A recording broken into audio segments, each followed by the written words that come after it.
Hey guys, tonight we wake up beneath velvet drapes in a bed far too soft, in a life that smells like lavender and secrets. There's candlelight flickering across a canopy carved with thorned roses, and the sheets feel like they were stitched by ghosts with expensive taste. You're breathing, somehow, alive, and wearing someone else's nightgown. Lace at the throat, tiny glass buttons down the sleeves. It's definitely not from Target. Your name isn't the one you remember, but you answered to it anyway. And no, stabbing that prince wasn't exactly in the plan. So, before you get comfortable, take a moment to like the video and subscribe, but only if you genuinely enjoy what I do here. And hey, drop a comment telling me where and when you're listening from. Now, dim the lights, maybe turn on a fan for that soft background hum, and let's ease into tonight's journey together. You open your eyes to candlelight and the slow creak of timber beams overhead. The air is perfumed with dried lavender tucked into the stone window arch, and something sweet, like honeyed bread. You're tucked beneath 3 quilts and a velvet coverlet, and everything feels just a bit too warm, like this body wasn't quite ready for you. You move your fingers, all 10. Good start. A silver hand mirror rests on the nightstand. You lift it slowly, wary of what face might look back. Pale skin, deep green eyes, lips too red, like you've just bitten into a plum. You blink, and it blinks. Not your face. Not exactly. But close enough. My lady. A soft knock. A maid no older than 16 peeks in, her cheeks dimpled and freckled. Shall I bring your morning cordial? The Duke is waiting for your walk. You nod, because you're not sure what else to do. Your throat's dry as ash, but your mind is loud. Duke? Walk? You manage to croak, yes, thank you. The words taste strange in your mouth, old-fashioned, delicate. The girl curtsies so fast her curls bounce, then vanishes. You sit up, and the room swims for a moment. Memories prick the back of your eyes, but not your memories, someone else's. A woman in blue falling through snow, a man with a scar across his heart, a promise whispered under peach blossoms, and blood, so much blood. The room is beautiful in a faded, noble kind of way. Tall windows, heavy drapes, gilded picture frames showing stormy coastlines and long dead people who probably never smiled. There's an oil painting above the hearth, yourself in a gown of seafoam silk, standing beside a man with midnight hair and the kind of jaw that says, I get away with murder. Literally, maybe. The cordial is sweet, spiced apple and elderflower. It warms your chest, and the world steadies. You slip into the gown left out for you, a rich garnet color, laced at the bodice and trailing behind you like regret. Someone has placed a small charm at the collar, an iron key bound in red ribbon. Old superstition says a key worn close will guard the soul from wandering spirits. Charming. You tie it tighter. The hall beyond your chambers is silent, save for the distant echo of bells. Doves coo in the rafters. You descend the curved staircase like your feet remember it before your mind does. And outside, past the double doors of carved walnut, the Duke waits. Alaric. He stands beneath the ivy-covered archway, gloved hands behind his back. His coat is bottle green velvet, embroidered with silver stags. His eyes catch yours, and something clenches. Not fear, not desire, something in between, something older. You're awake, he says smoothly, offering his arm. I frighten the entire estate fainting in the library like that. Library, right? You'll play along. I must have read something shocking. He laughs. It's the kind of laugh that makes people fall for villains. Likely one of those old tragedies. The poets here do love their doomed lovers. He leads you along the garden path where frost paints the hedges and pale camellias bloom like ghosts. A pair of foxes watch from the tree line, and then a strange sensation. The ground tugs at your memory. A moment flashes. You, falling, bleeding, your breath caught in fruit blossoms. You stop. What's this place called? You ask, hand brushing a twisted vine shaped like a heart. The South Garden, Alaric replies, tone unreadable. The locals call it the Memory Maze. You stare down the shadowed trail winding into thickets of rose and ash. Your pulse flickers. You used to love it, he adds. You claimed it whispered your name. You don't say. Maybe it whispered someone else's. A superstition stirs in your thoughts. Old wives used to believe that if a soul died tragically, it lingered near the spot of its last kiss. The hedges rustle, though there's no wind. You glance at Alaric's profile. Too perfect, too polished. The type of man who smiles while sharpening knives. You don't remember anything before? He asks casually, eyes still on the maze. You hesitate. No. Do you? His lips twitch. Only that I've waited a very long time to see that look in your eyes again. And just like that, the ground feels tilted. Your body thrums with something ancient. He leans in, too close, and your instincts scream to run. But you don't. You smile. Because somehow, this time, you know better than to trust the prince in green velvet. As he guides you back inside, your fingers brush the iron key at your throat. Cold, steady, a reminder.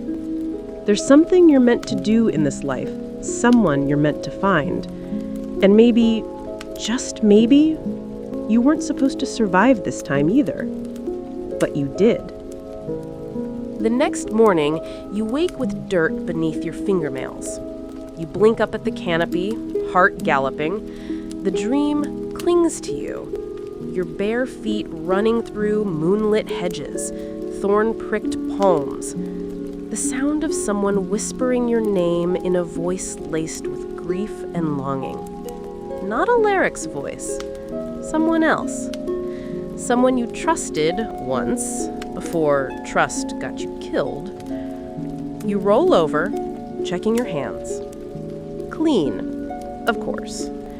But you could swear you remember crouching at the center of the hedge maze, digging into the soil like you were trying to exhume the truth. A bell tolls outside.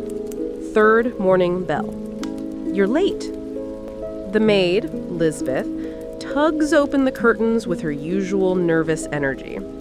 You've a garden lesson today, she chirps. Mistress Elaine says your bouquet for the festival must be gathered with your own hands, tradition and all. You raise an eyebrow. What festival? She looks startled. Why, mid-bloom, the rite of love. Every lady of standing weaves a bouquet to bless her union. If you don't pluck the blossoms yourself, the marriage is cursed.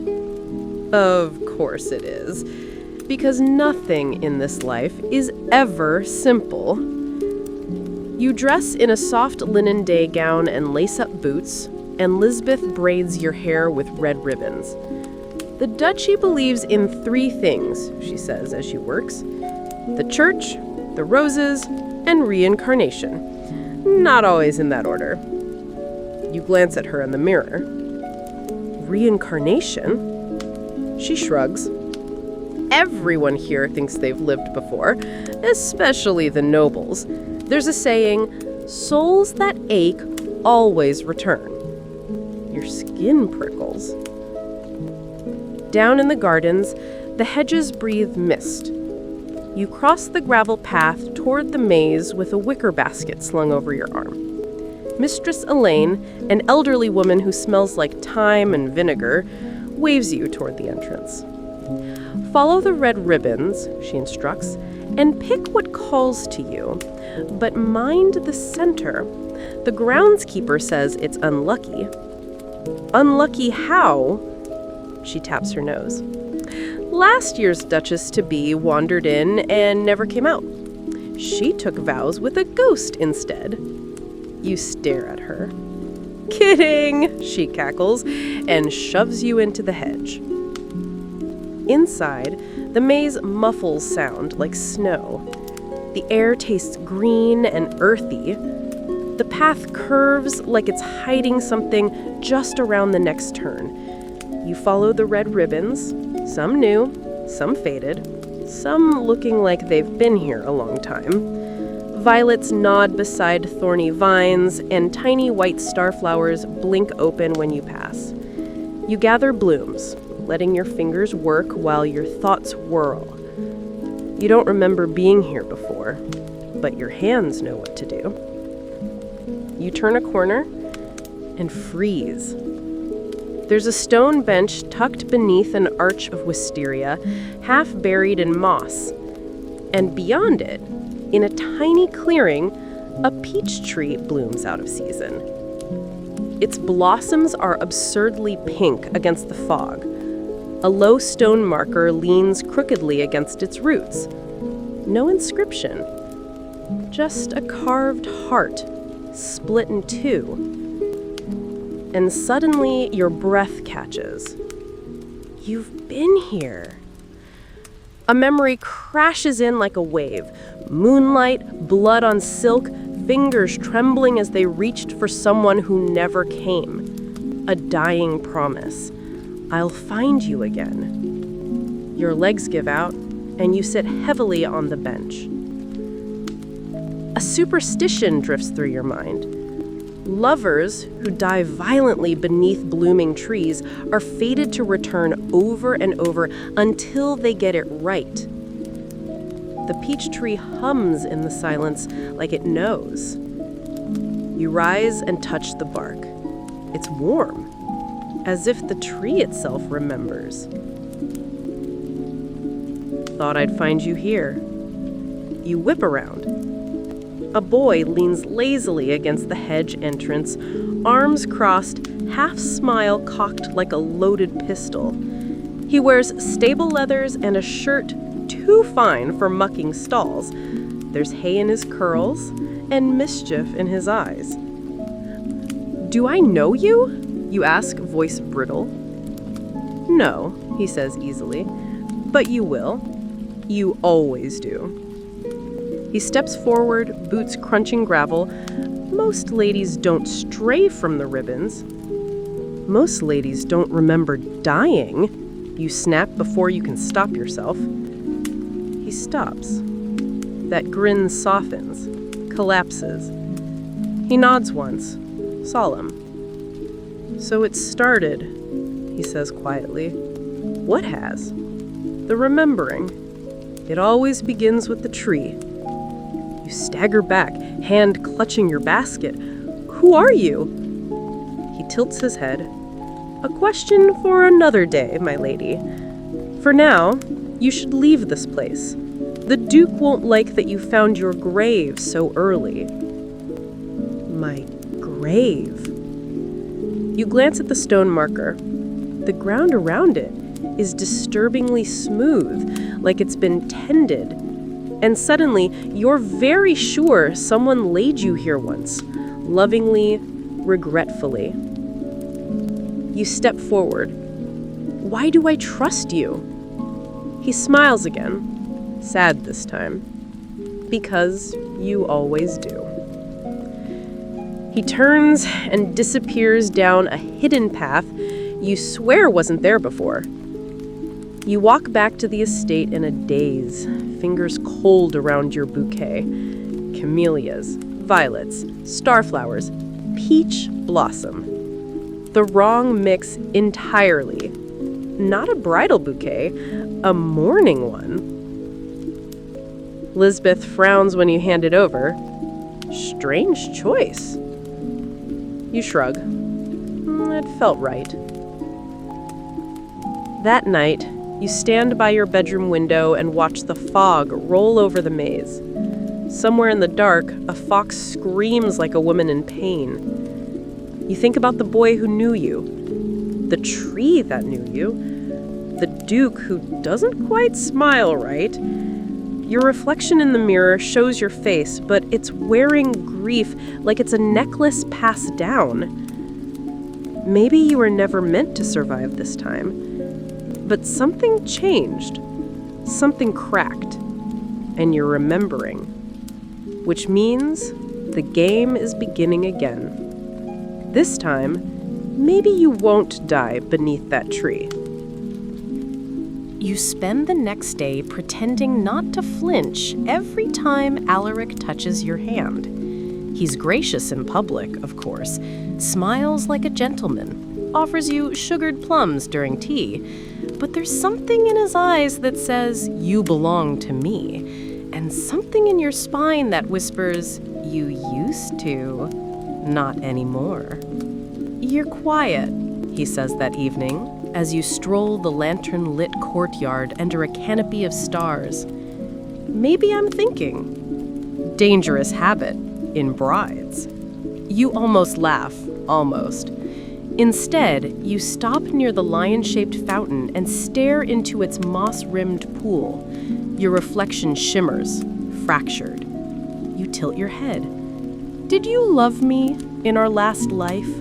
you ask casually. He stiffens, just for a breath. "You've been speaking to someone. Answer the question." His voice lowers. "What makes you think we had a last life?" The water ripples. You watch a moth drown quietly on the surface. You murmur, "I remember you holding a blade. I remember bleeding on white marble." He steps closer. The fountain gurgles. Your heart kicks. "You remember wrong," he says smoothly, and kisses your knuckles like a benediction. But as you walk away, you know.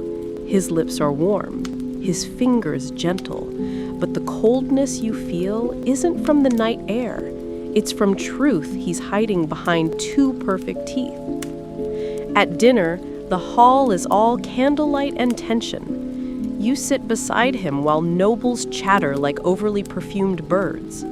Lord Halewind brings news from the coast, pirates again, and Lady Bryony describes the latest superstition from the lower village, that if a mirror cracks without being touched, it means your soul is at war with itself. Your spoon stills in your soup. Across the table, your eyes meet those of the stable boy. He's dressed too finely for a servant tonight, his coat brushed and dark, his cravat not quite expertly tied. He's seated beside a foreign envoy, whispering something with a crooked smile. But when you look at him, his gaze latches on like gravity, steady, sure. A quiet ache you can't name. He lifts his glass slightly, a silent toast. "Remember me yet?" Your hand tightens around your spoon. Alaric doesn't notice. He's too busy charming the Duchess Dowager with tales of falconry. But you've started noticing everything. The way his fingers drum when he lies. The way he doesn't blink when someone mentions poison.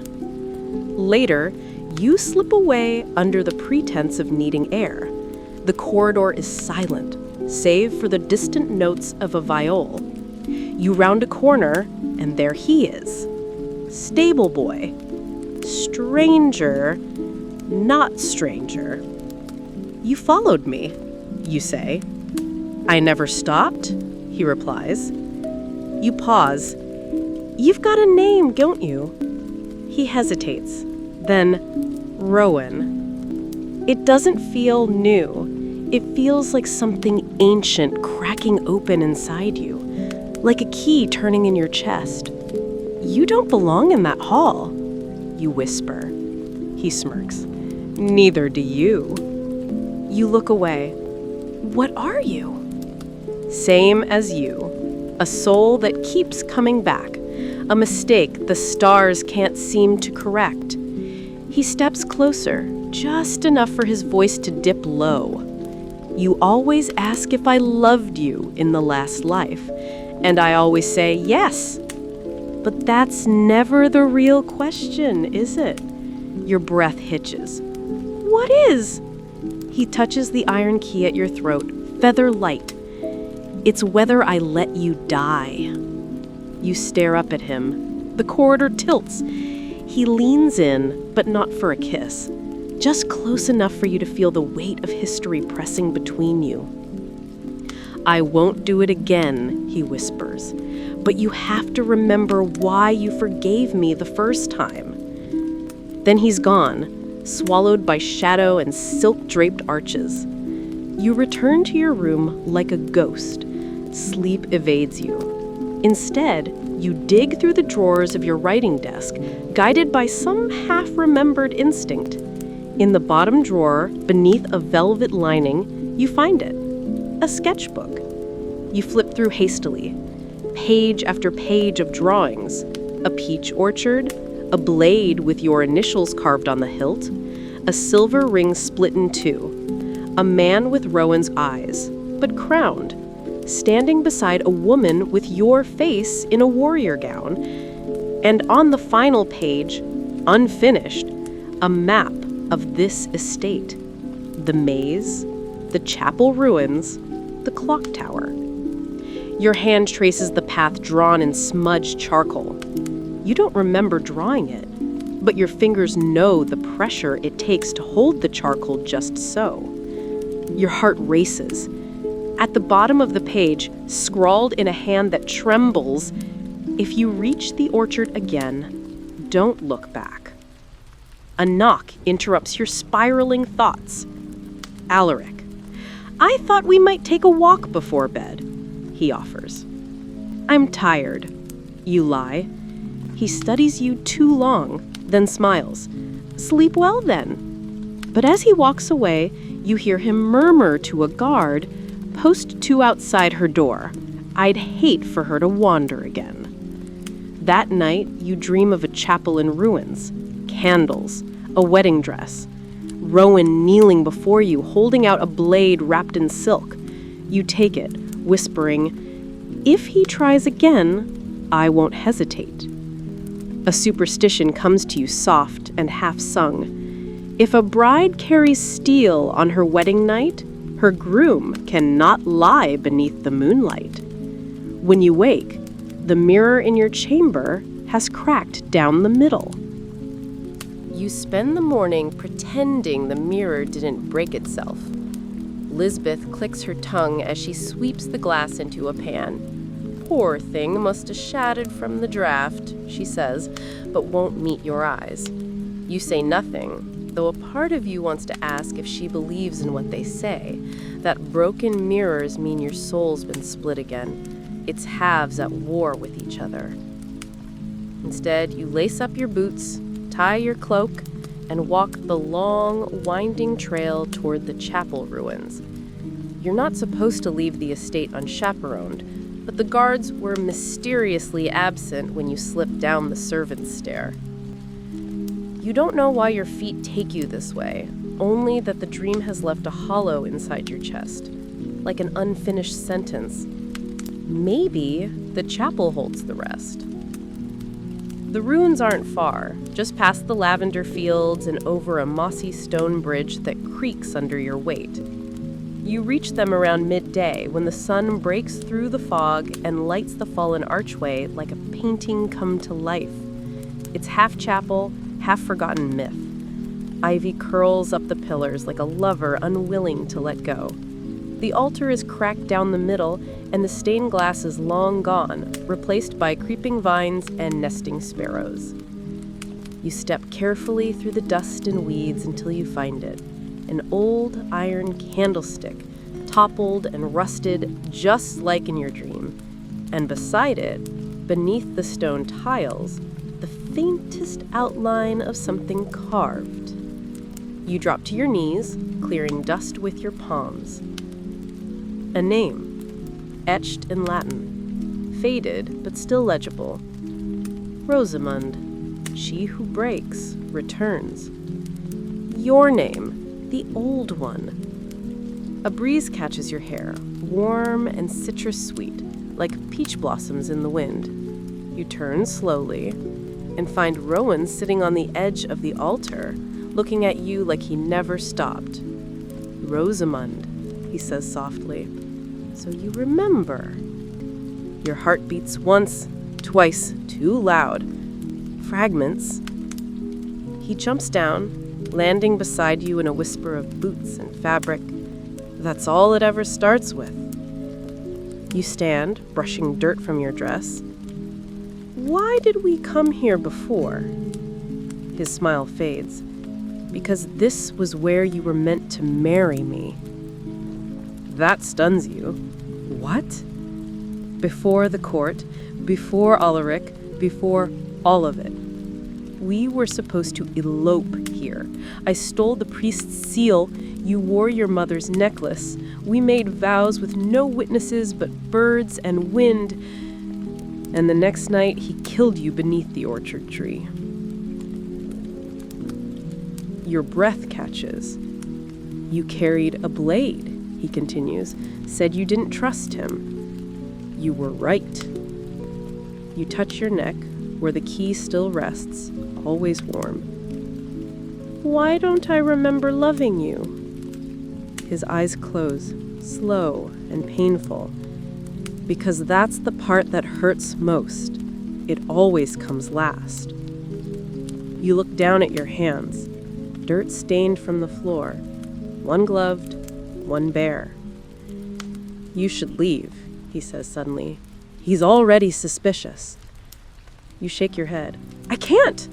Not yet. I need more. I need to know who I was before the lies started.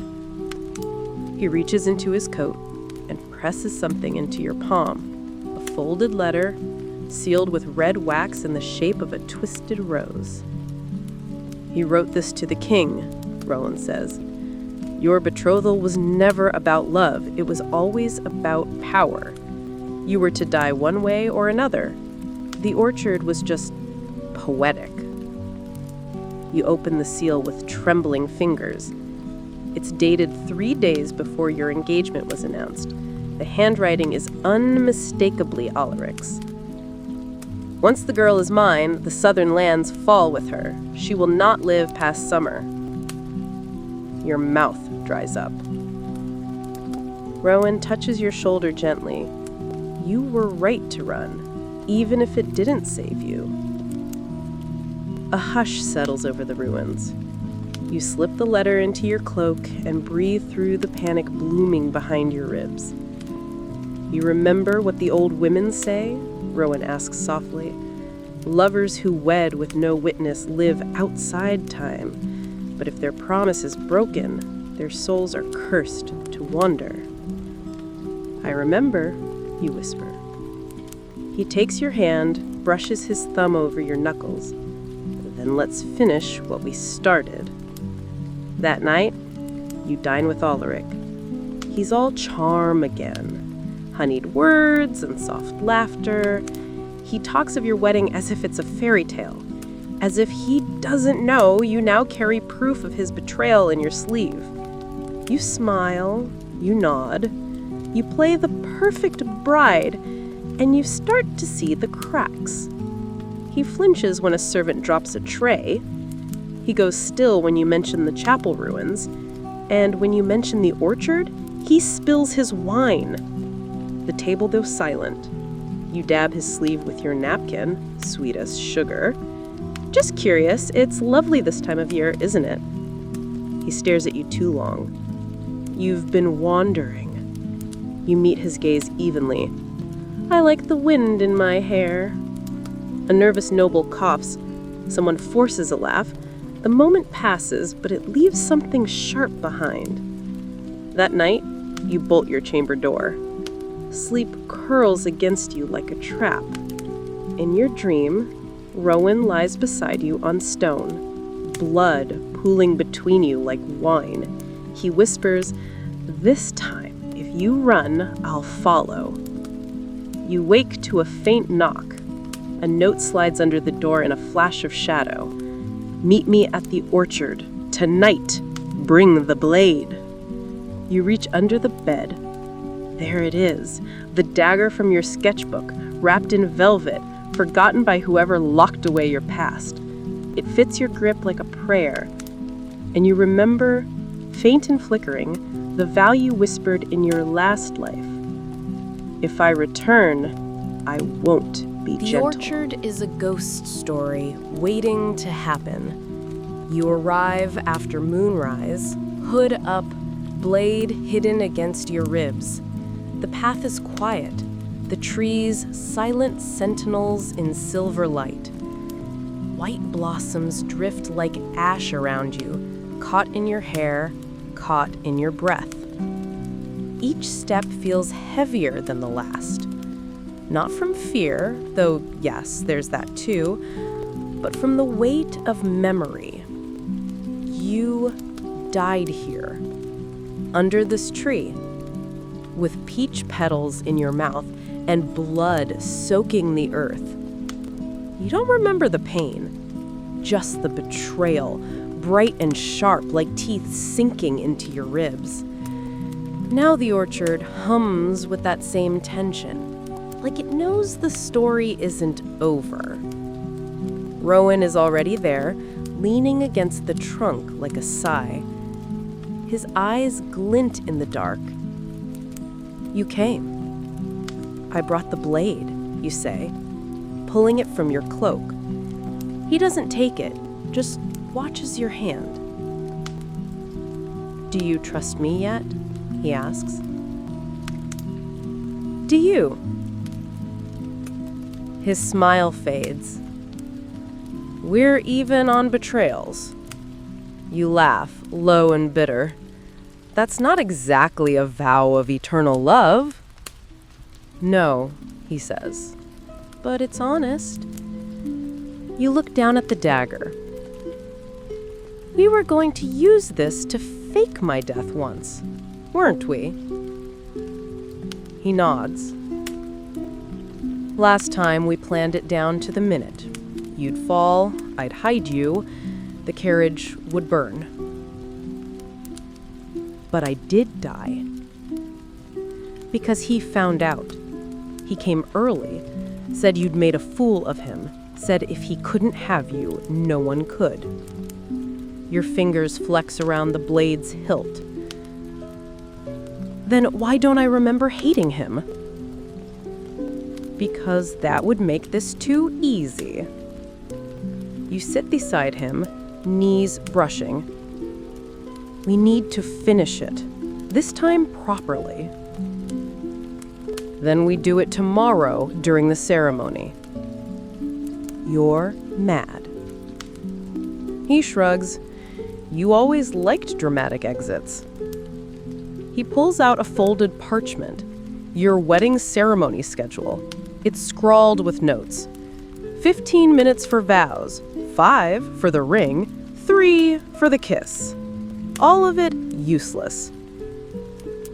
We use the altar ruins, he says. We swap the rings, take the vows, break the curse. Then what? Then we run like hell. You both look up at the branches above, where a single lantern sways from a rusted hook.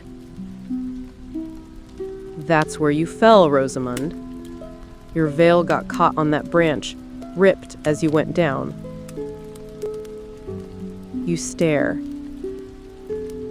Did you bury me? No.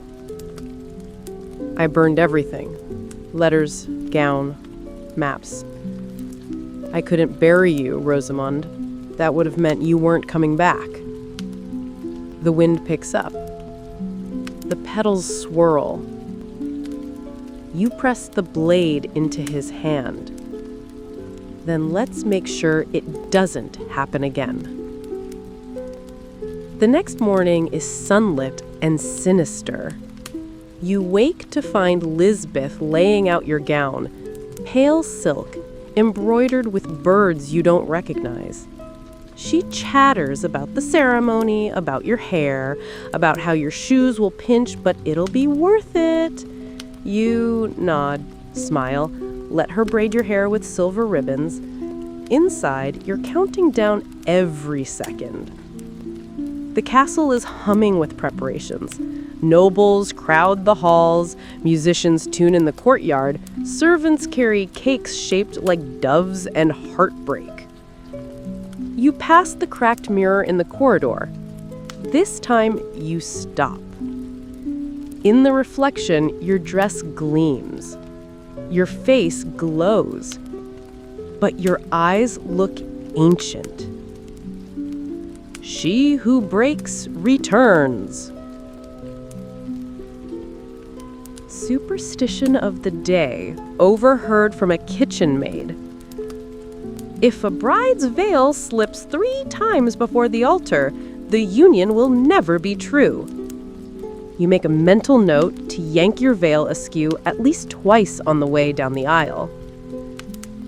You glimpse Alaric once before the ceremony. He looks breathtaking, of course, tailored to perfection, eyes soft as sugar. But the moment he sees you, there's something darker beneath. Cold feet? He asks. Not mine. You answer. He laughs, but it doesn't reach his eyes. Don't wander after the vows. There are wolves in the orchard. You tilt your head. Are they better than the ones inside?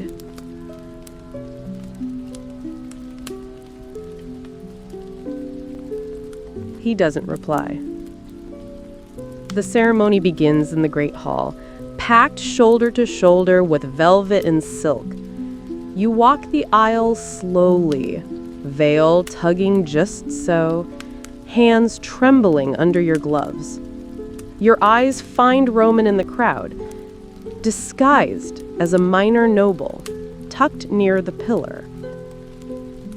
He nods once. The priest speaks. You barely hear him. Your ears ring with memory. Your heartbeat doesn't match the music. Then it's time for the vows. You look into Alaric's eyes. He says the right things. You repeat them.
You don't stop running until your lungs burn and your ribs scream. Rowan pulls you into the trees, under the heavy branches of the orchard, where the air is thick with blossoms and moonlight. His grip is firm and sure, but his hand trembles just enough for you to notice. "You still have the rings?" you ask between gulps of breath. He nods and pulls them from a velvet pouch. 2 simple bands, not gold, but silver and dull as starlight. You remember them now. You'd carved tiny runes on the inside with a knife from the kitchen. They were supposed to anchor your promise beyond time. You didn't believe in magic then. You do now. "Do you think it'll work?" you whisper. He meets your eyes. "If it doesn't, we'll make it work next time." The chapel ruins glow like a dream as you reach them again. The altar is quiet, the stone warm from the lingering heat of the day. A single crow watches from the rafters, head tilted. Maybe a witness is all you ever needed. Rowan takes your hand, places the first ring on your finger. "In every life, I find you," he says. You slide the second ring onto his. "In every death, I choose you." The wind hushes.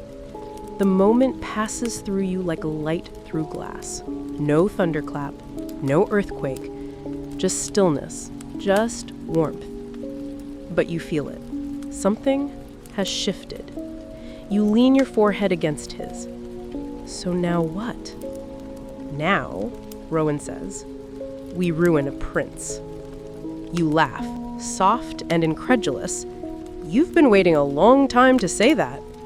You have no idea. The escape plan was always a little reckless. You knew that. Rowan pulls out a rolled-up map, marked with ink so faded it looks like veins across paper. "There's a path through the cliffs. Smugglers used it years ago. Leads to a hidden cove. And then there's a boat. Not much more than a row skiff, but it floats. From there we can reach the Southern Isles." "The Southern Isles," you repeat, "where no one believes in curses or crowns." Exactly. But of course, nothing ever goes to plan. You hear the hounds first. Distant, howling, closing fast. "They're using bloodhounds? Since when do noblemen hunt their brides?" Rowan yanks you into the thicket. "Since their bride found out she was never meant to survive the honeymoon." You sprint through the underbrush, branches clawing at your sleeves. Your skirts tear. Your veil is long gone. The dagger presses against your thigh with every step like a whispered promise. "I see the cove," Rowan shouts. The cliffs open ahead, sharp and jagged, the sea crashing below, like applause. A narrow path winds down the rocks, the kind of path no one sane would take. "You go first. If I don't make it." "You will," you snap. "Don't say goodbye again." He nods, just once, and you both start the descent. You nearly fall twice. Your slipper loses its sole. Your hands are cut raw by the rocks, but you reach the bottom. The boat is there. Barely. It's old and crooked and smells like dead fish, but it floats, and right now that's enough. You help Rowan push it into the surf. Salt stings your eyes, your lips. You've never rowed a boat in your life, and neither has he. But somehow you both fall into rhythm. The shoreline begins to blur behind you. The lights of the castle shimmer, small and far. And then an arrow slices into the hull. Water spurts like a scream. You both duck instinctively. Another arrow whistles overhead. Rowan grabs the oars. "We're sitting ducks!" You pull the dagger free, though it won't help much against archers. "What do we do?" His eyes dart, calculating. "The tide's changing. We might be able to drift to the inlet. There's a cave." You nod. "Then row, my cursed husband." He laughs. Because really, what else is there to do? You make it to the mouth of the cave just as the boat starts to sink. You leap into the shallows and drag it behind you. Rowan throws the oars onto the rocks and follows. Inside, the cave is dark and echoing. Salt glistens on the walls like crystal. Water pools at your feet. And somewhere deeper, a faint glow flickers. You light a torch from your pouch. Rowan never travels with one. Did we lose them? For now. He collapses beside you, soaked and bleeding from a scrape on the brow. You reach out, brushing the hair from his face. You're not allowed to die, you know.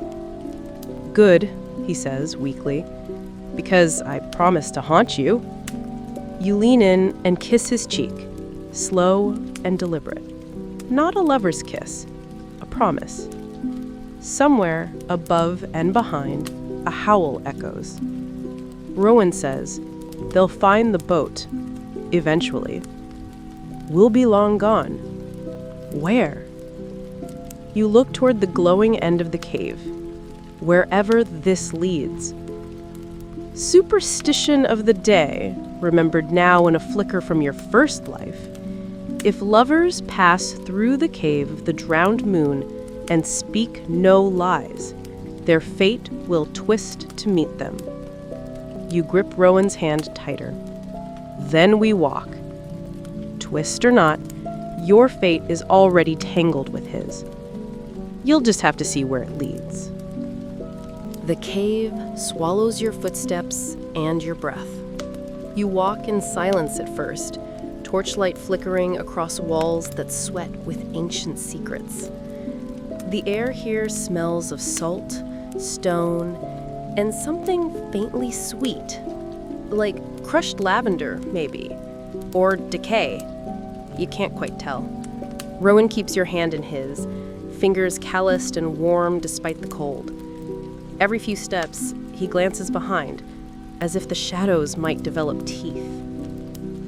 They say this cave runs beneath the entire coastline, he murmurs. Smugglers, witches, fugitives, anyone desperate enough has used it. Desperate sounds about right, you mutter, and he smiles faintly. You both pause as the path widens into a circular chamber. Stalactites hang like fangs. In the center, a pool of water glows with a pale blue shimmer. Bioluminescence? Magic. Probably both. This is Europe, after all, the kind built from fairy tales and funerals. You kneel beside the pool, touching the surface. The ripples dance outward in concentric circles that seem deliberate. Rowan crouches beside you. I think this is it. The drowned moon? He nods. The stories say a goddess fell in love with a mortal. When he died in war, she dove from the stars and broke herself on the sea. Her light pooled in this cave. You raise your eyebrow. And this is supposed to help us how? If we speak no lies, we pass. If we do... You glance around. What happens? He shrugs. One version says the cave swallows you.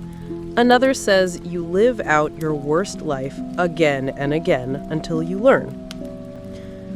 Well, I have stabbed a prince and run away with a fake dead boyfriend. I'm not sure how much lower we can go. Rowan chuckles. Let's not find out. You sit, cross-legged, facing him across the glowing pool. The torch sputters low, casting your faces in trembling gold. Then let's speak the truth, you say.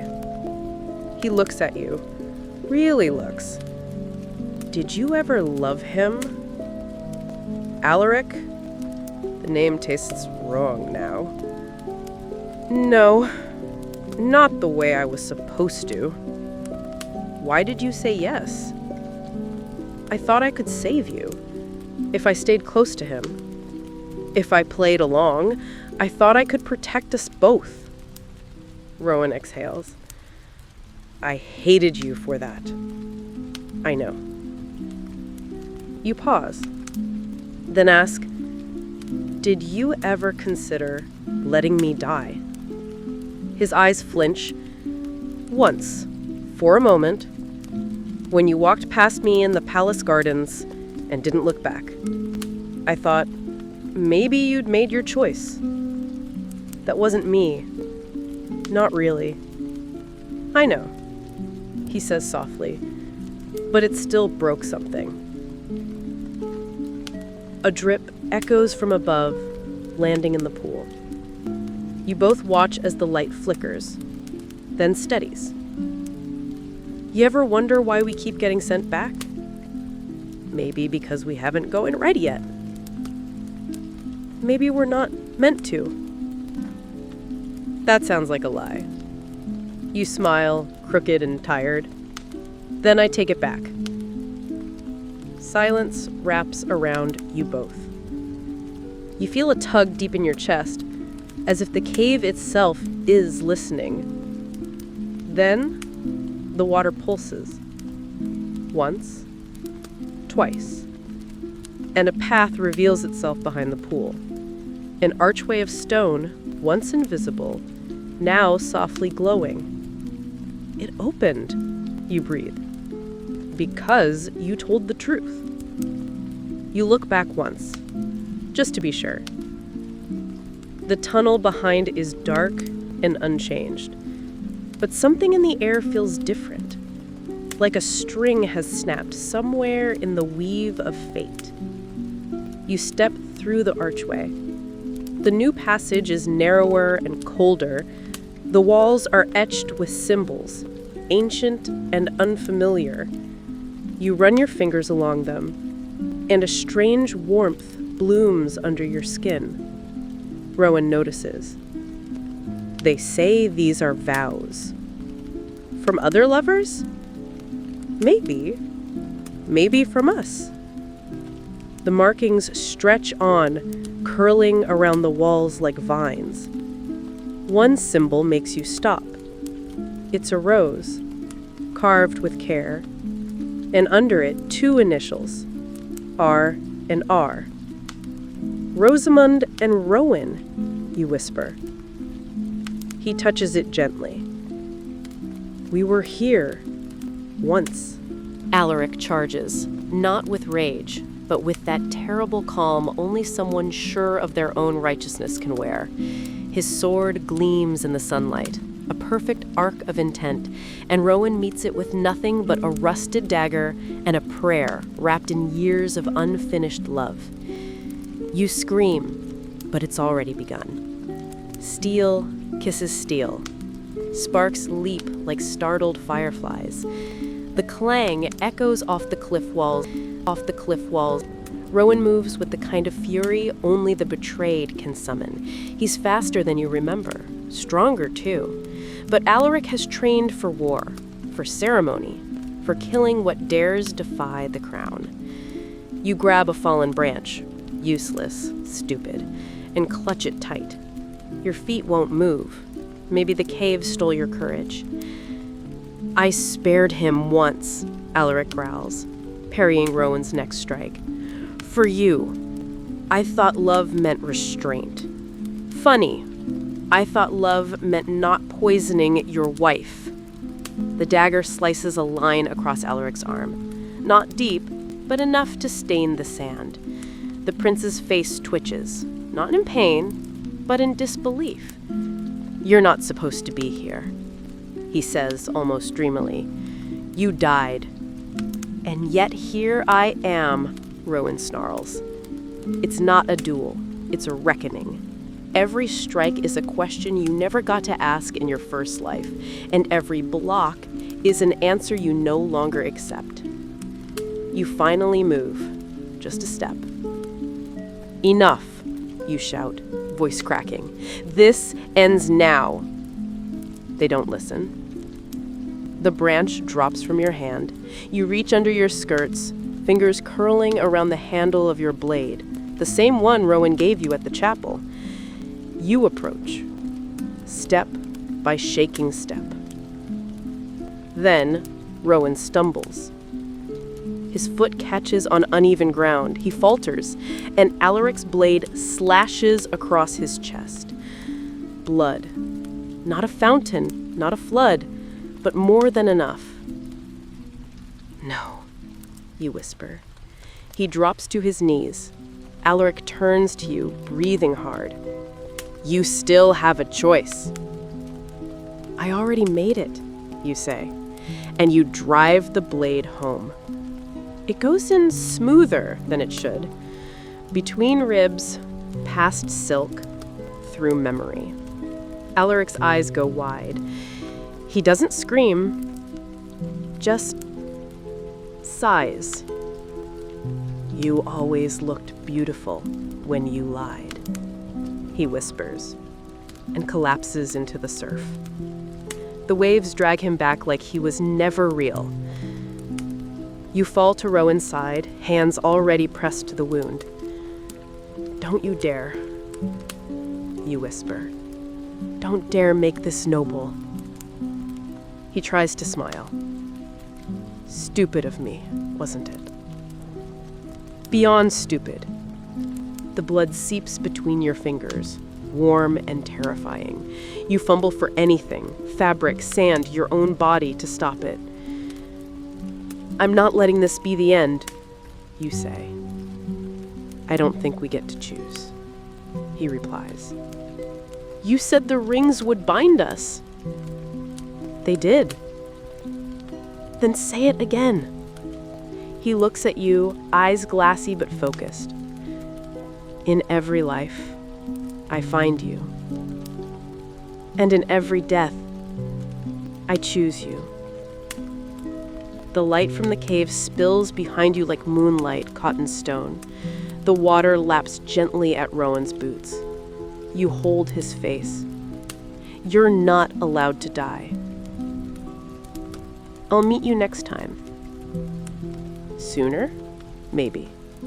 "No, now." You lean down and kiss him. Not the soft, reverent kiss you gave in the chapel. This one is defiant, fierce. A kiss meant to pull him back by sheer will. And maybe it works. He gasps. A ragged breath. Small. Broken. But alive. His pulse flutters under your touch like a moth in a jar. "I'm still here," he rasps. You let out a laugh that turns into a sob. "You idiot! You beautiful, stubborn idiot!" "I'll take that as a yes," he murmurs. "To what?" "To eloping. Properly. This time." You press your forehead to his. "Wherever we end up, even if it's just a goat farm in the hills." "I like goats." You sit there for a while, just holding him. The superstition from earlier surfaces again. Lovers who tell no lies beneath the drowned moon are granted one impossible chance. Maybe this was it. You gather what you can. Bits of sailcloth, Alaric's discarded scabbard, some herbs growing by the cliff wall. The cut isn't fatal, but it's deep. He'll need time. And you'll need to stop trembling before you can row again. As you tend his wound, Rowan stares up at the sky. "It's strange," he says. "I feel like we've been here before." "We have." He turns his head towards you. "I remember it now. You died on this beach. Last time." You nod. "Arrow to the back. You made it to the boat. I didn't." "Then maybe this is the twist." "What is?" He smiles. Tired and sun-drenched. "We finally changed the ending." You lie beside him, letting the waves kiss your ankles. The tide is pulling out again.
Salt sprays your cheek, and for once, you don't mind. The boat creaks with each pull of the oars. Rowan beside you, pale but upright, wrapped in sailcloth like a ghost trying to impersonate a man. The sea is calm, unnervingly so, like it's holding its breath. "You sure you're okay?" you ask, glancing at him. "No," he says, "but I've been worse." You snort. "You've died." Exactly. This is practically a vacation. Rowan leans back against the wood, face angled toward the sun. His wounds stopped bleeding for now, and the herbs seem to be doing their quiet, leafy work. Still, you watch him like he might vanish if you blink too hard. Hours pass, or maybe minutes. Time doesn't behave properly after a resurrection and a royal stabbing. Eventually, a sliver of land appears on the horizon, jagged and green, like a promise. You aim the boat toward it, grateful for something solid to chase. As the island nears, you notice strange structures poking out between trees. Stone ruins, ancient and familiar. You glance at Rowan. "Do you recognize that?" He squints. "Looks like the old Druid settlement." You blink. "There's a Druid settlement?" "There was, ages ago. They worshipped the cycles of death and rebirth, left behind rituals, relics, and a lot of weird rules about soup." Soup? They believe spices influenced memory. The more pepper, the clearer your past lives. You raise an eyebrow. "That explains your cooking." "I aim for spiritual clarity," he says with a smirk. You dock the boat just as the sky begins to tint gold. The beach is quiet, untouched. The kind of place the world forgot on purpose. Rowan steps out first, wobbling a little. You catch him before he falls. "Easy," you murmur. "I'm not fragile," he protests. "No, you're just bleeding internally. Slight difference." You walk together, climbing a path that winds up into the trees. It's cooler here, shaded and mossy. Every stone feels like it's holding a secret. Then you see it, the arch. Massive, half collapsed, covered in lichen. 2 pillars flank it, each carved with looping script you can't read but somehow understand. It says, "What was broken may be remade." Rowan reaches for your hand. "This is where we first bound ourselves." You blink. "Not the chapel?" "No. That was for this life. This was for all the others." You touch the stone, and memories bloom. A girl in simpler clothes, hair braided with river pearls. A boy with ink-stained fingers and eyes full of stars. You stood beneath this very arch, barefoot and reckless, and promised to find each other in every life. "I remember you," you whisper. "I never forgot." You sit beneath the arch, the sun slipping lower, and Rowan tells you more. In one life, you were the daughter of a candle maker, and he was the postboy who delivered stolen love letters. In another, you were a traveling musician, and he was a knight who let you go instead of turning you in for sedition. In yet another, you were both birds. Honest to God birds. He swears it. Sparrows. You pecked his beak for stealing your berries.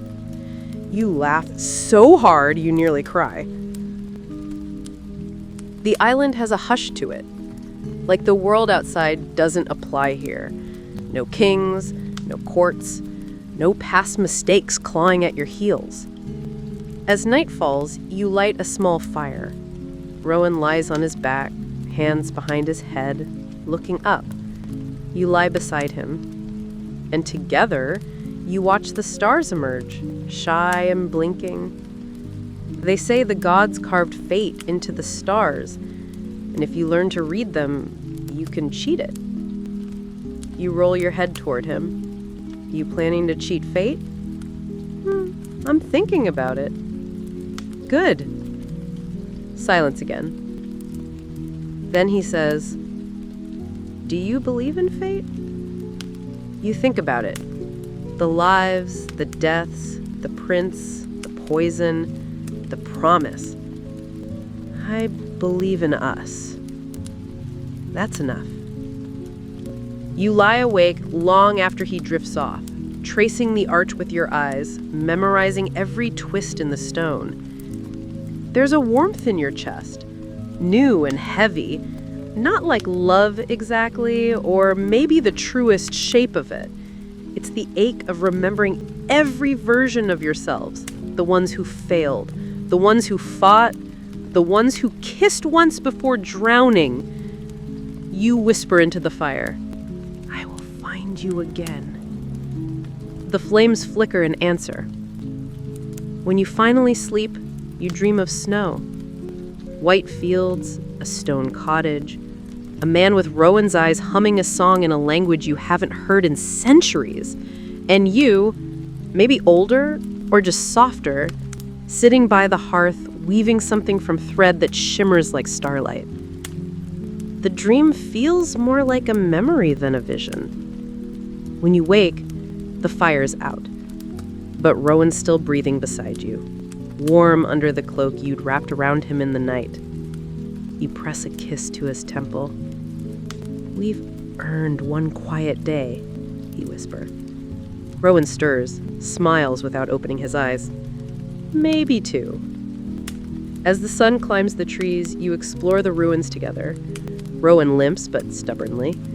You find old stone circles, a pond that reflects nothing but the moon, even in daylight, and a tree carved with dozens of initials, including, again, R&R. But something catches your eye at the base of the tree. A weathered locket, half buried in the moss. You pry it free, thumb brushing away the dirt. Inside is a painting. A woman who looks like you, a man who looks like him, and scrawled beneath, "Time bends for love." You don't know what it means. Yet. But your chest tightens, because this isn't just history, it's prophecy. The locket hangs warm from your neck, though it's been cold for centuries, as if your skin has rekindled something dormant inside it. You and Rowan sit on a mossy slab, watching the moon rise from the sea. It's full again, almost unnaturally so, larger than it should be, glowing with that silver weight you only ever saw in dreams. The drowned moon, they called it here, the one that blessed second chances and cursed liars in love. Rowan brushes a curl behind your ear. "You know what this means? That I need to start keeping a diary again?"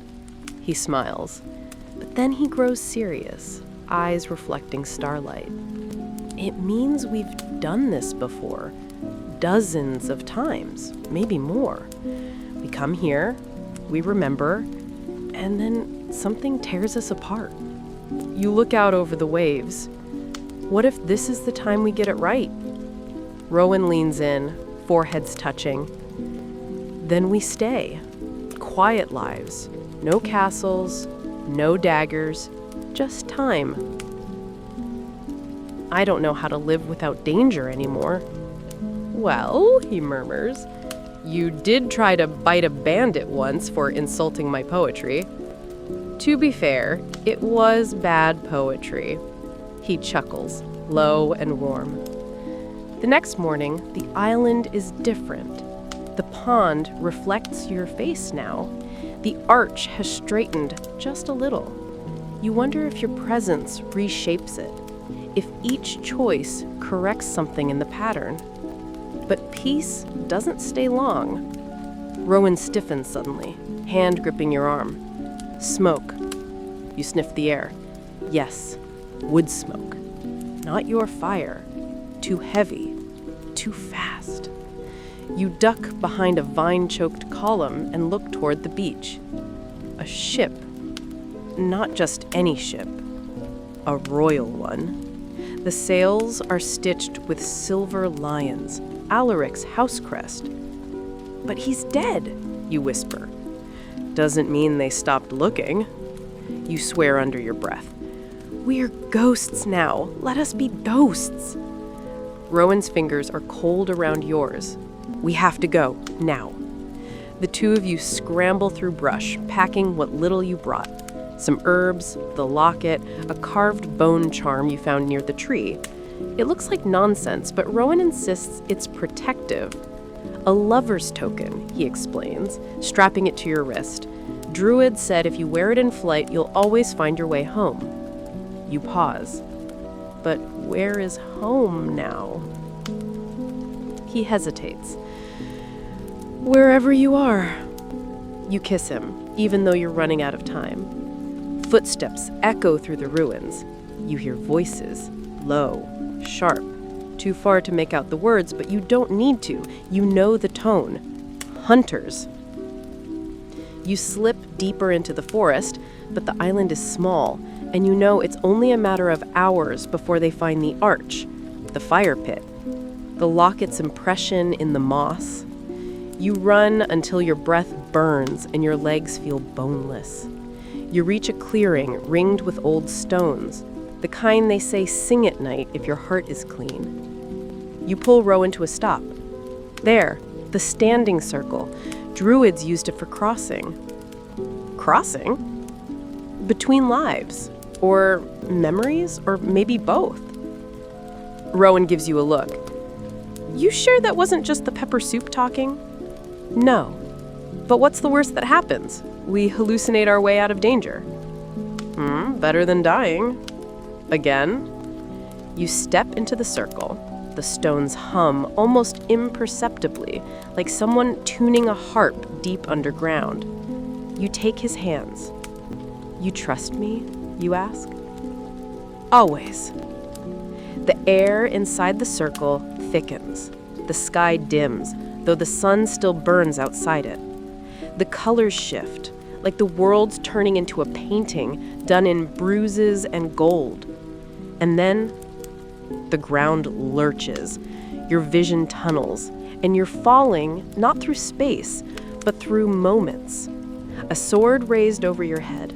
A crown dropped at your feet, Rowan's lips against your knuckles, a child's laugh, a scream, a kiss in a wheat field, snow soaking through your boots, firelight on bare skin, the sound of your own voice saying, I choose you, again and again and again. You land on stone, cold and solid.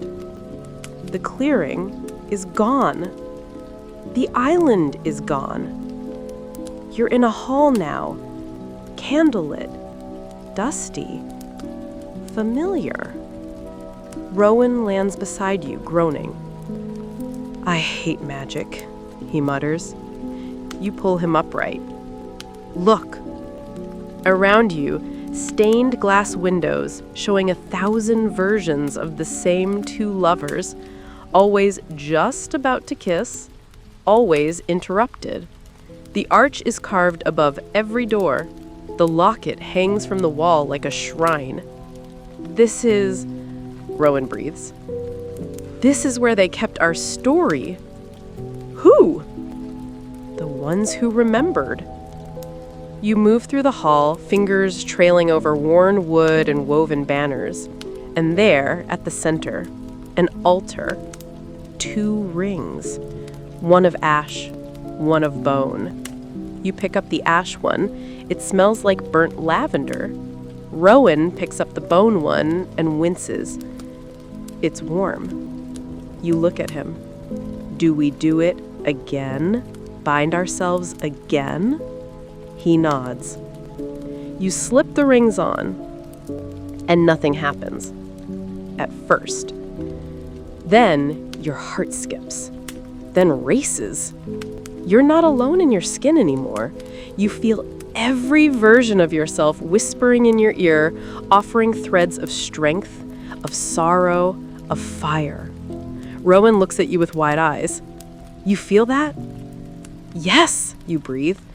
It's a map, a path through the chaos. Every choice you've ever made, reaching forward and back, stitching you together like a tapestry of ghosts and vows.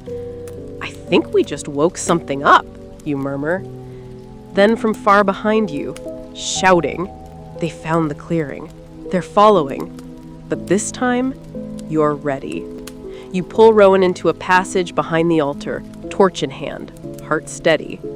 No more running, no more forgetting. You are not a victim of fate. You are its rewriter. The passage breathes around you. The walls aren't made of stone exactly. They're older, like compacted time. Every step echoes not just ahead, but behind, reverberating into the past. You squeeze Rowan's hand tighter, and he squeezes back. Where do you think it leads? He asks. Either to freedom or a very poetic death. Ah, so our usual options. The path slopes downward. You pass alcoves filled with relics, half-melted candles, broken chalices, even a tattered cloak embroidered with the same twin rings from the altar. Everything in this place belongs to you, or to the versions of you who came before. It's eerie and tender, walking through the inheritance of your own souls. Eventually, you reach a door. It's round and wooden, set into a frame that smells of time and something deeper, like old sorrow. Above it, the carving reads, "Memory is the root of magic." You glance at Rowan. "Shall we?" He nods, face grim. "Whatever's on the other side, we face it together." You push the door open and step into light. Warm, golden, blinding. You blink and squint, only to realize you're standing in a room that looks like your childhood bedroom, except not. The floorboards are the same, but they're etched now with tiny runes. The window shows not the outside world, but flickering glimpses of scenes, your past lives, flashing like candlelight caught in a breeze. Rowan stumbles slightly and grabs the bedpost. "I don't think this is real." "No, it's true." You reach out, brushing one of the window scenes. It stills. You see yourself, dressed in hunter's green, drawing an arrow as Rowan, wearing knight's armor, smiles just before taking the shot for you. "I remember this," you whisper. "He died in that life." Rowan looks pale. "You never sang again that time." The window flutters and shifts. Another memory. You as a baker, him a thief who always stole day-old rolls just to talk to you. You had married in secret, only to die in a bakery fire started by a jealous duke. And again, a plague village, a rebellion, a battlefield. Always different endings, same ache. "Why are we seeing this?" Rowan asks softly. "Because this time isn't over yet," you say. You both jump as a soft chime rings through the room. From behind the bed, a door swings open. No handle, just darkness. Rowan raises an eyebrow. "You first? You're the one with the sword, knight. You're the one with the locket. That's obviously the key." You laugh in spite of the nerves, take a breath, and step forward.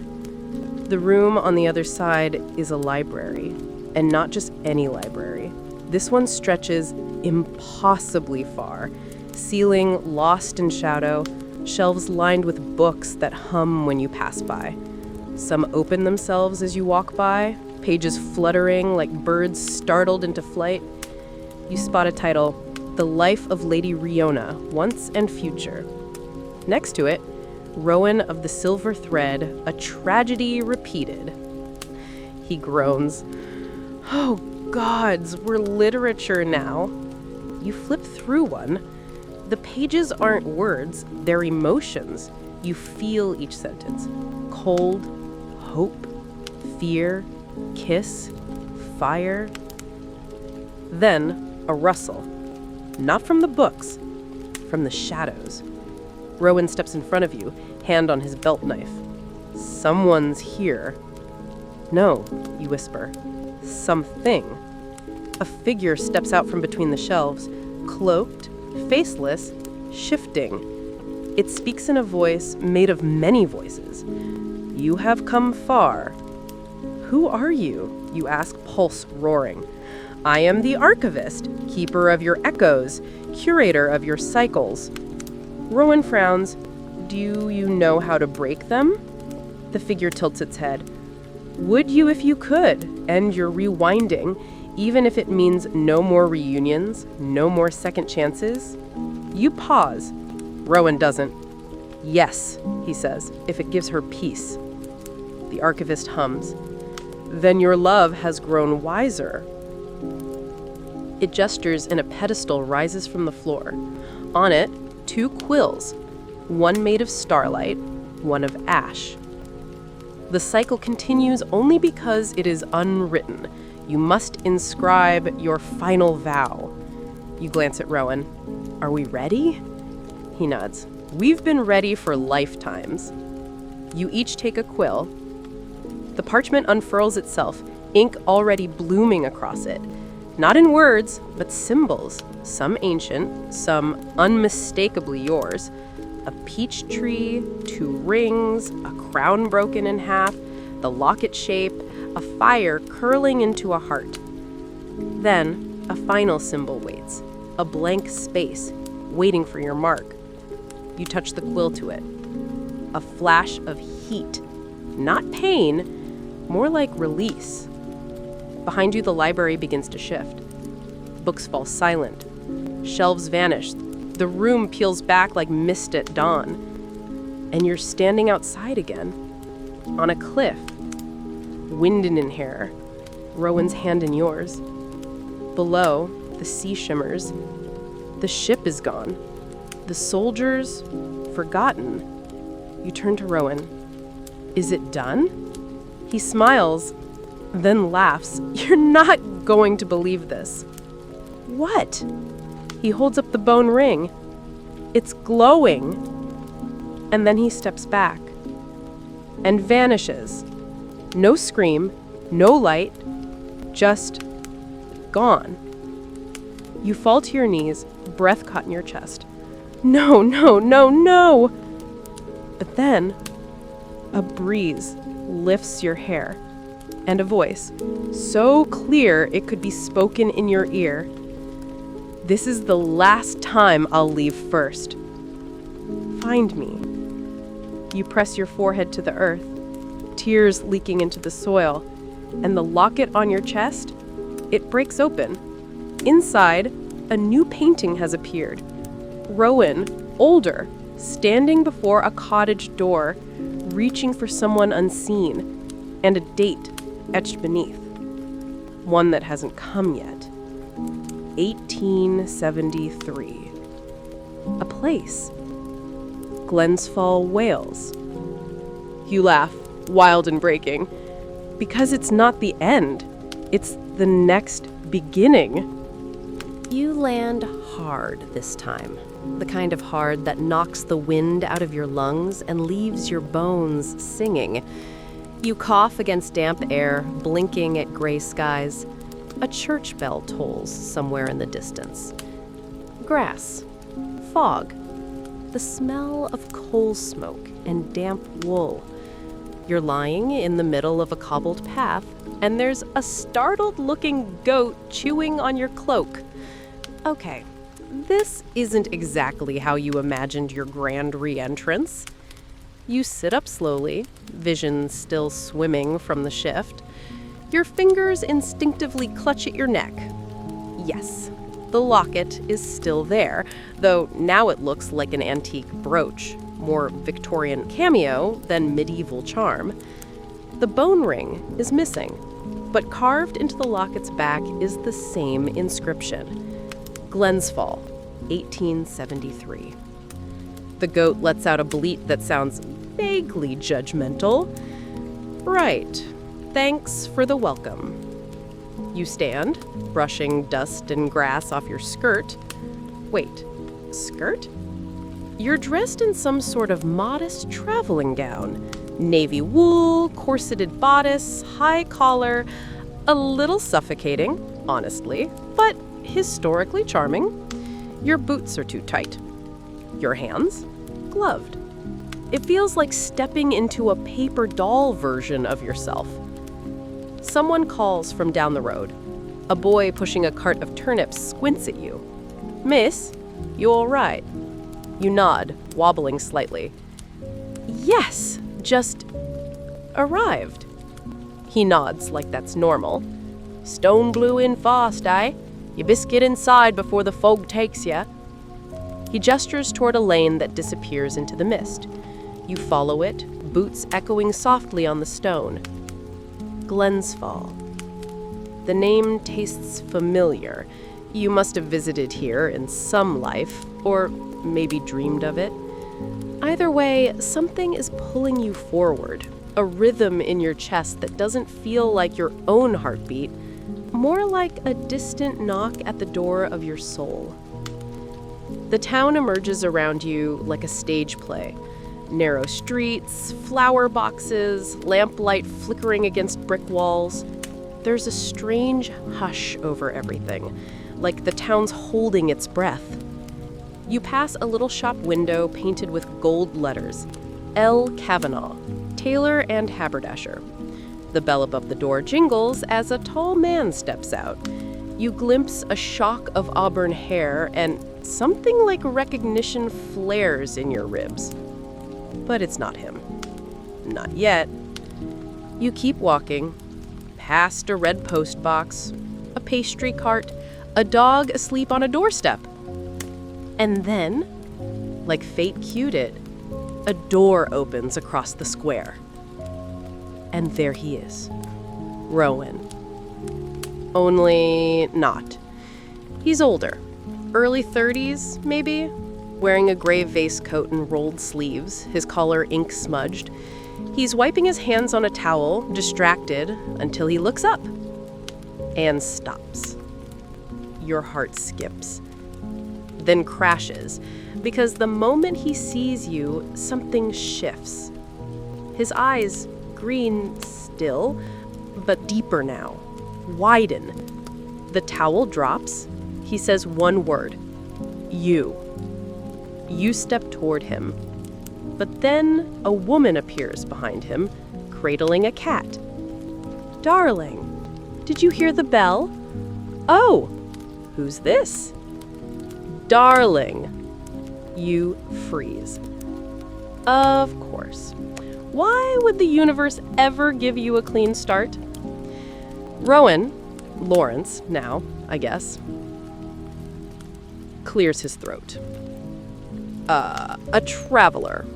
Must have gotten caught in the storm. His tone is smooth, measured, empty. The woman smiles at you kindly. You poor thing. Come in. We've tea on. You don't want tea. You want answers. Time. His arms. But you nod and follow. The house is warm, cluttered, full of books and sketches. There's a small studio in the back, lit by gas lamps and cluttered with parchment. Lawrence, Rowan, doesn't look at you again. His wife Margaret chats kindly as she pours tea into delicate china. You barely listen. Your hands tremble slightly as you sip. Later, after enough pleasantries have passed, you catch his eye. You say one word, peach, and watch his soul flicker. Just a flicker, but it's there. He walks you to the door. His voice is low. What game are you playing? No game, just came back. His jaw tightens. You should leave, Glensfall. You take a step closer. Do you remember me? He exhales, shuddering. I don't know what I remember. Do you remember dying for me? Silence. Then, I remember loving someone I lost. Someone who never stayed. And then Margaret found me, gave me peace. I won't ruin that. Your heart crumbles and remakes itself in the same breath. Then, I'll wait. He meets your gaze, full of heartbreak and quiet ache. You always do. You walk away. But you're not giving up. Because the ring isn't on his finger. Because the sty is clearing. Because the goat from earlier is following you, and frankly, that has to mean something. You find lodging at the inn, run by a widow who hums lullabies from a war long gone. The room is small, cozy, and smells of lavender and coal. You light a candle and hold the locket up to it. The painting inside has changed again. Now it's a cottage. Same door, Rowan still reaching, but next to him, a cat. The same cat from Margaret's arms. So he's close. You lie back on the narrow bed, pulling the quilt up to your chin. Maybe this version of him chose peace. But you're here to remind him what fire feels like. You wake to rain tapping gently on the window pane. The scent of yesterday's coal fire lingering in the room like a memory. The innkeeper, Mrs. Ellesmere, has left a note on your tray with neat looping script. Oats and jam in the kitchen. Storms passing. Mind the mud. You take your tea in silence, stirring it slowly. Outside, Glensfall breathes a little easier. The fog has thinned. Children's laughter echoes faintly in the square. Somewhere, a bell rings once, then again, always 2 chimes when the wind shifts. Local superstition claims it's a soul finding its way home. You wonder how many times Rowan has heard that bell. Wonder if he's ever wondered if it was for him. You dress plainly, cottagecore meets Victorian pragmatism, and step into the street. The goat is waiting. Of course it is. You name her Clementine, because why not? Today, you follow memory rather than instinct. You let your feet guide you toward the edge of town, down cobbled lanes lined with ivy-draped stone walls and hedges in bloom. It's quieter here, and older. You pass a crumbling chapel, its stained glass like a prism spilled across your thoughts. On a bench outside sits a man reading a newspaper upside down. He glances at you and mutters, "Don't step on any roots." You pause. Pardon? But he just keeps reading. So, naturally, you check the ground. Roots. Thick, growled things twisting under the path like veins beneath skin. You carefully step over them. The superstition clicks into place. Step on a root, and you step into someone else's path. By noon, you've reached the cottage. It's real. The one from the locket. Right down to the crooked window and lavender bush by the door. But no ruin. Not yet. You walk its perimeter. There's a bench, worn soft by weather and time.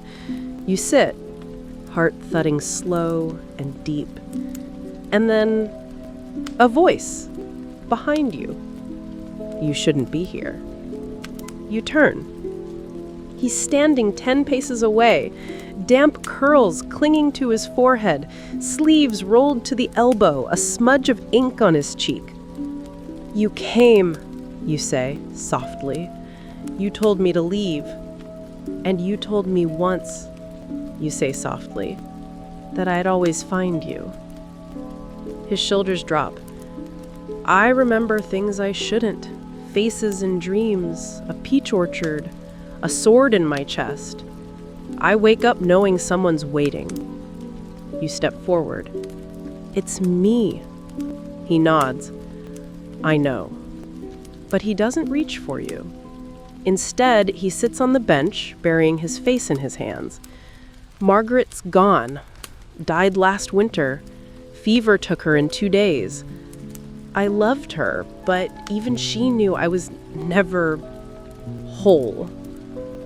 You sit beside him. I've been alone since. I didn't want to believe you were real. I was afraid if I saw you, I'd forget her. Or worse, stop missing her. You press your hand to his. We don't have to forget her, or anyone we've been. I remember them all. He turns, green eyes rimmed with red. Then you remember what we keep doing. The deaths, the almosts, the promises we can't keep.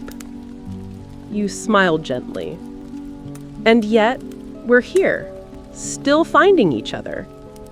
He laughs softly, bitter and sweet. Maybe we're cursed. Maybe we're a ritual. One the world keeps repeating to remind itself that love can still survive decay. He leans in, forehead against yours.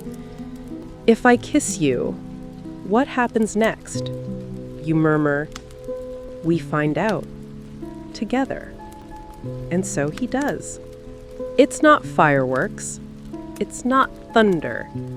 It's softer, like slipping into a coat you thought you'd lost. Like a book falling open to your favorite chapter. When you part, he whispers, I remember the orchard and the fire and you singing by my grave. You nod. And I remember you throwing that cursed ring into a lake dramatically. He chuckles. I was dramatic. You touch his cheek. You still are. The moment is quiet now, sacred. And then, a crow lands on the windowsill, carrying something in its beak. A ring, bone white. Your breath hitches. Rowan reaches for it, trembling. How? You take it gently from the bird, who lets it go and flies off without a sound. Maybe, you whisper, this time we choose not to wear it. He swallows. Then what? You glance at the cottage, the lavender, the light spilling through the clouds. We live. That night, he makes stew while you poke at a fire that refuses to cooperate. I used to be good at this, you complain. In a different century, he calls from the hearth, back when you could threaten a fire with execution and it would obey. Clementine the goat headbutts the door open and makes herself at home. You laugh until your ribs ache. And when the fire finally catches and you're curled against him on the floor, warm and fed, and entirely alive, you ask the question you always do. Do you think we'll be allowed to keep this one? He kisses your hair. We don't have to be allowed. We choose. Outside, the fog finally lifts. And far off in the village, the bell chimes twice. 2 souls finding home. The cottage becomes yours before either of you says it out loud. You repaint the shutters blue. Rowan fixes the broken gutter with a muttered curse and a kiss to your temple when it holds. The lavender bush blooms early this year. Glens Falls Baker insists it's a sign of eternal love. You decide to believe her. Clementine eats an entire basket of apples and becomes a village icon overnight. Someone knits her a sweater. It says, Hope, in lopsided pink letters. You sleep with Rowan's arms around you and wake with his hair in your mouth. He starts illustrating again, sketches of you brushing your teeth, of Clementine mid-air leap, of the locket resting on the sill catching morning light. But the ring stays in its box, still white bone, still humming faintly when touched. Sometimes you both hear it whisper. "You could put it on," says Rowan one evening, "just to see." But you don't. Neither of you does. Because peace, while unfamiliar, is sweeter than memories ache. And yet peace is never quiet for long. A letter arrives, handwritten, no return address, just your name and Rowan's in ink too old for this century. You open it by candlelight, fingers trembling. Dear souls, you've bent the pattern, slipped the tide, refused the tether, but nothing undone stays so forever. The ring is not silent. The choice will come again.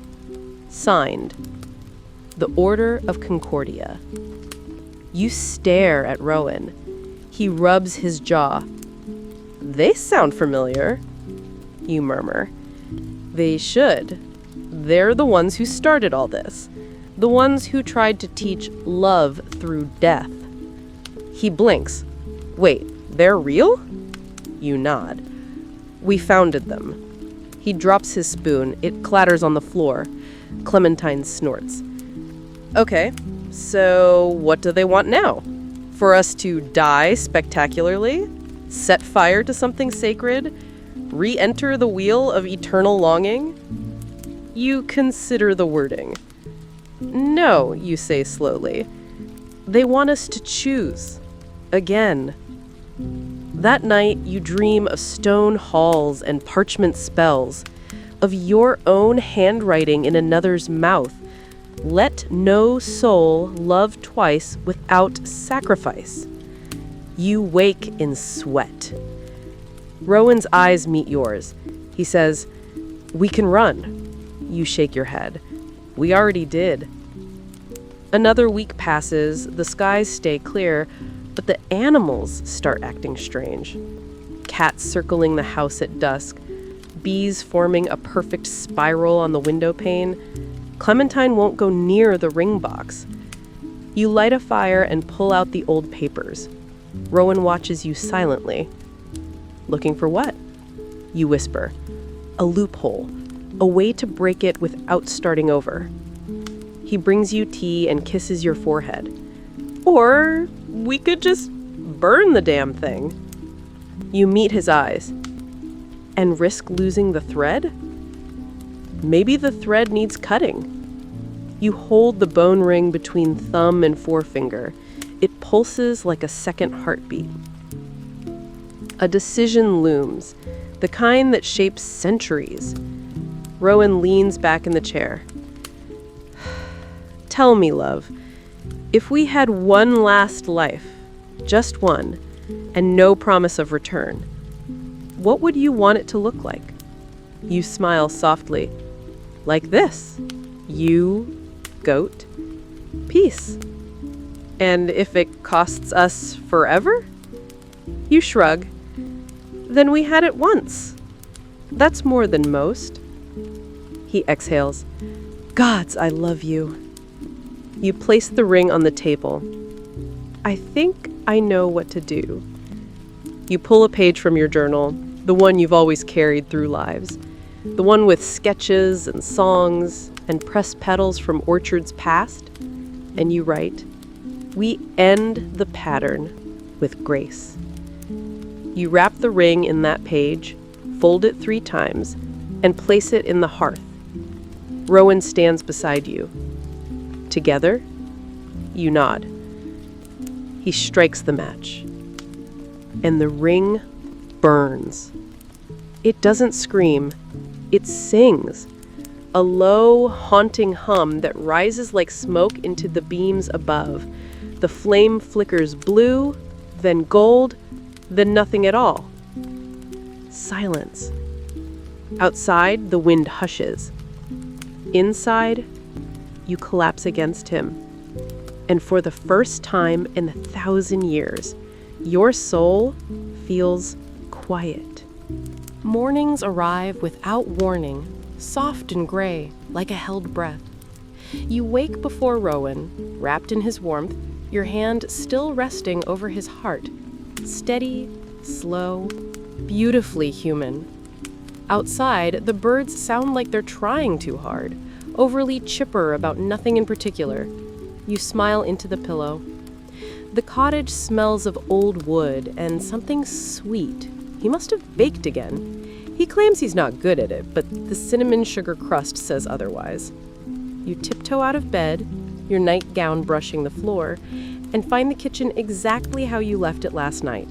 Quiet, lived in, slightly enchanted. You check the hearth. The ring is gone. Not even ash remains. Just the faint scent of parchment and a whisper in your mind that feels like the end of a song. A new superstition is born that day.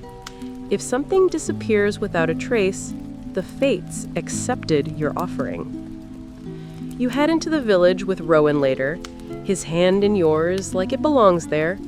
People look up as you pass, not with suspicion now, but with something softer, something that feels suspiciously like hope.